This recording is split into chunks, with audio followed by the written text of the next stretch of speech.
Class 148 means 18 of mechatronics. Load cell.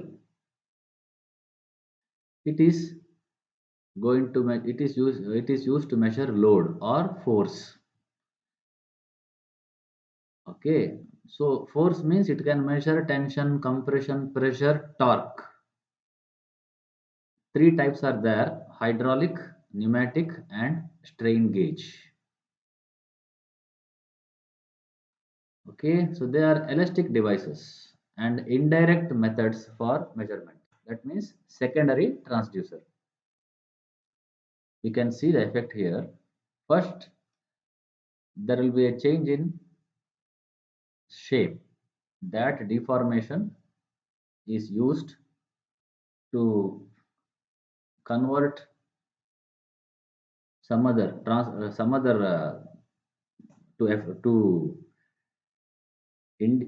is given to another secondary transducer.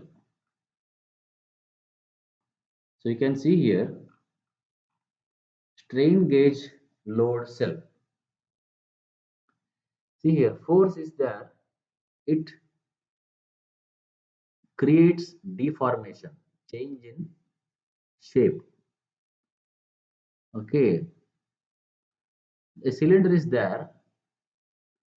In the cylinder, to the cylinder, a strain gauge is attached. Strain gauge means it has four resistances here: R1, R2, R3, R4. Okay, which are connected as in the Wheatstone bridge.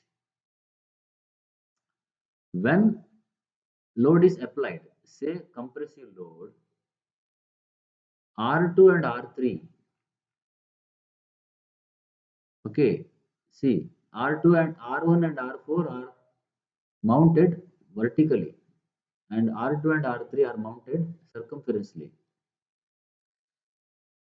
Okay, so what happens is when cylinder is subjected to force,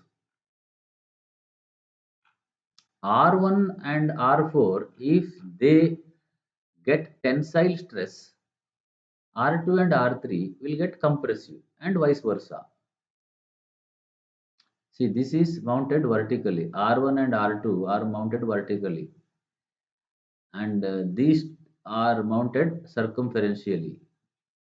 When you apply force, compressive force, this will get compressed, R1 and R4, whereas R3 and R2 will get elongated. When you press this, R2 and R3, their resistance will increase, but resistance of R1 and R4 will decrease due to compression. So initially, when there is no force, the bridge condition will be such that R1, R2, R3, R4, R1 by R2 will be equal to R3 by R4. So output voltage will be zero. But when a compressive load is applied, you will get output here due to variation in resistance.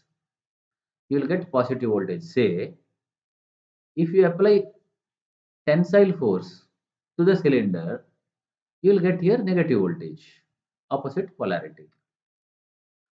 So this is what is explained here. Next we have hydraulic load cell.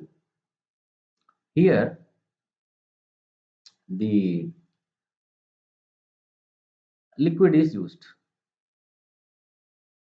So you can see here a pressure gauge is put here, which indicates the pressure in the tube.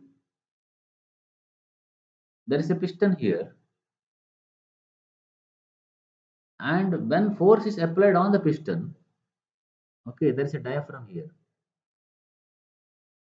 Okay, when force is applied, pressure is applied on the diaphragm. When force is applied on the piston presses the diaphragm, diaphragm, which pushes the liquid, which gives a reading in the pressure gauge. The liquid, any liquid can be used. So this is the body which is used as uh, which is used to uh, hold the this measuring devices. This is the platform on which force is applied. You can also stand on this. This will measure your weight. If the weight is more, then load on the piston will be more. And this indication can be calibrated directly into force. Actually, we get here pressure. You can calibrate directly.